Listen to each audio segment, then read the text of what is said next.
Yep. Yeah, it's day one. To day one, and it's easy to feel ashamed. It's easy to feel like you know disappointed people, disappointed yourself.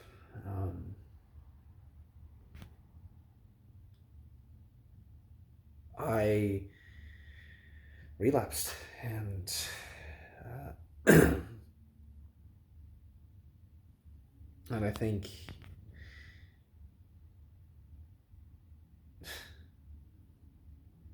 I don't feel too bad about it.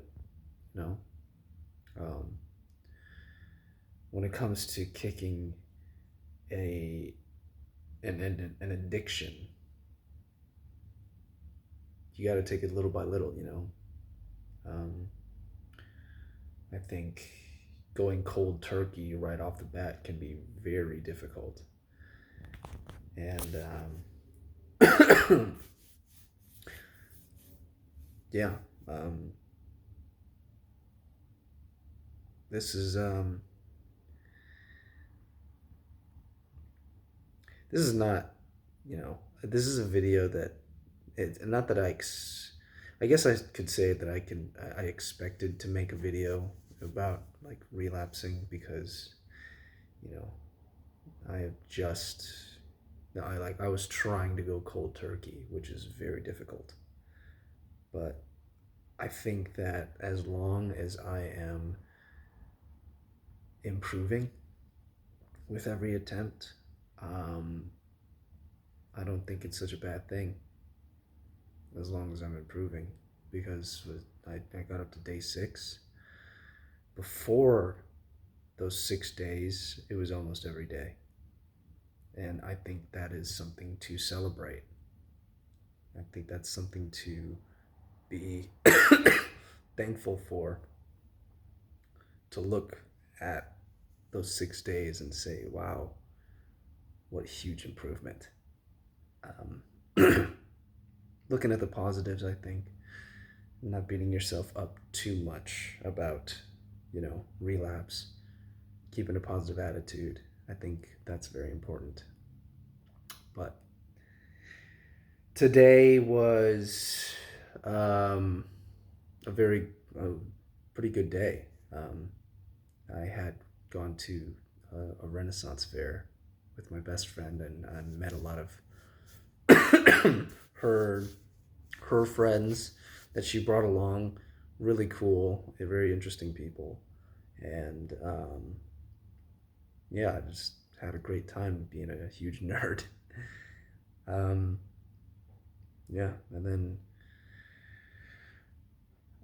I guess so while I was in my grief, I wanted to write a song to just as a cathartic thing, and I was in a really good mood. And I think I made the mistake of wanting to continue to write that song, and that song kind of brought up, you know, memories, made me feel kind of depressed, and I think that's what might have triggered my relapse was like because I wanted to write that song, I had to go back into that state of depression, and it's not like voluntarily. It's just like I have to think about like my grief, um, and the more I lingered on it, I guess I started to feel really depressed, and from there, um, I reached for instant gratification instead of dealing with that grief. So uh, I'm halfway, well, I'm about a third through the song, and I do want to complete it because I think it'll be cathartic, but also diving deep into that grief again is something I need to watch out for because that could trigger another relapse, and I don't want that to happen. Um, but I think, like I said, you know, if you happen to relapse or you're a few days like you're back to square one, like it doesn't matter as long as you look back and see that you've improved and that you learn, what went wrong. I think that's very important. Um, but as for my grief, things have been getting better the less time you know, the less people start trying to fix things for me because I keep having, um, I guess the last two times my grief was triggered was when the two people that caused my grief tried to reach out to me and fix things rather than letting me forget. Well, not the first person. The first person just reached out to talk. The second one reached out to try to fix things, and well, from my day 5 video how well that went. So I'm spending a lot less time with that group of people, which kind of makes me sad, but also I know that that's the right thing to do for myself. The group is very weird right now. Um, I've had that friend group for 2 years now, and for something like that to get between us, it's weird for everybody. You know, they've expressed that it doesn't feel right when I'm not around. Um, there's this weird thing in the air of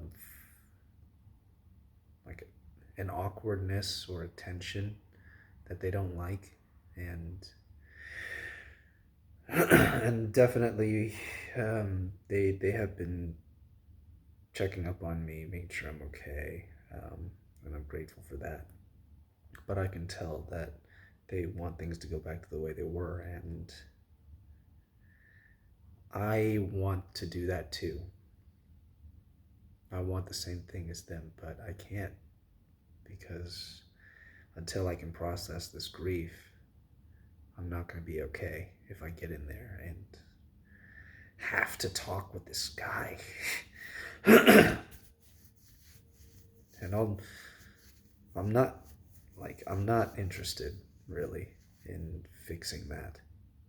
If I'm going to be completely honest, I'm not interested in fixing that, for at least for his sake. The only reason I would be interested in fixing that or even like tolerate being around him would probably be for the group, for their sake, not for him. Because, I mean, sure, I was inebriated on day 5, but I meant what I said. Some of the things I meant what I said when I said that I don't trust him anymore. I just don't. I don't think. I think what he did was selfish, um, and inconsiderate, and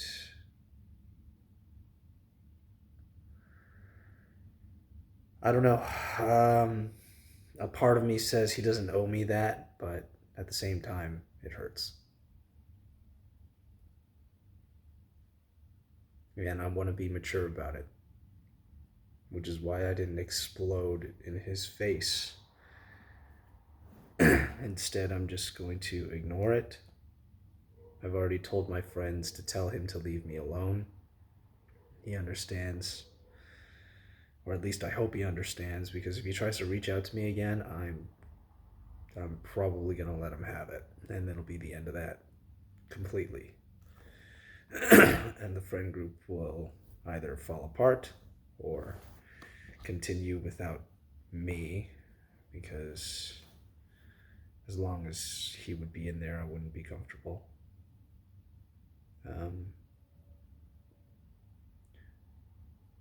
And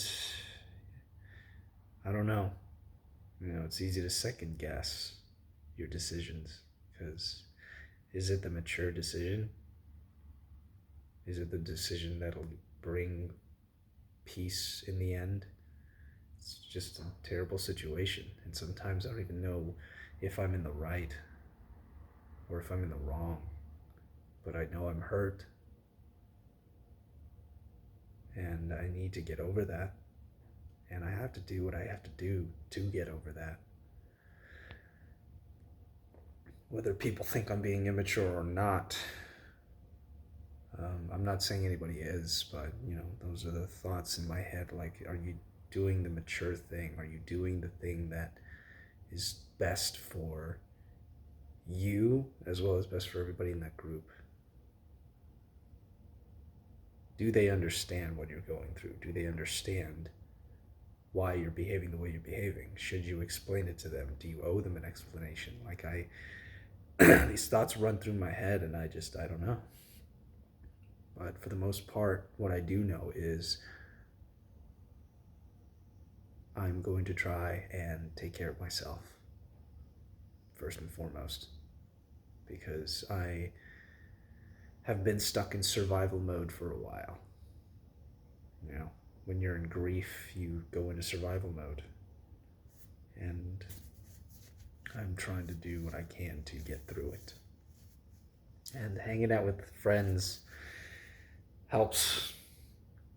Friends outside of that group, it helps. Even sometimes friends inside that group, minus that guy, of course. But yeah, I just been doing what's best for me, I guess. As for NoFap, like I said, keep a positive attitude. Even after you relapse, look at the steps that you've taken so far and be proud of your progress. Be glad that you're improving. And that's enough. So here's to hopefully a more successful second attempt. I mean, I'm not going to say like, oh yeah, I'm never going to relapse ever again. I don't know what might happen, but as long as I'm committed to this, as long as I'm committed to NoFap, then I'm going to try my best. I'm going to try my best to improve every single time. And who knows, maybe it is the last time I relapse. Who knows? But I am positive that I will do better than my first attempt. 6 days, I could beat 6 days. But I guess I shouldn't set that goal for myself. I have to go beyond 6 days. Because if you say, oh, 6 days, I'm good. I've made that mistake before. I've done it. I've tried NoFap before, and I've done after 6 days, then yeah, I can relapse. I'm allowed to. No, that's not how it works. So you got to think beyond. Think beyond those 6 days. I can beat 6 days, but my goals are much further than that. Anyway, I hope that all of you going through NoFap, even though I did relapse, I hope you take encouragement from all of that. If you're going through a relapse, come back to this video, and I hope that it brings you encouragement. And keep going.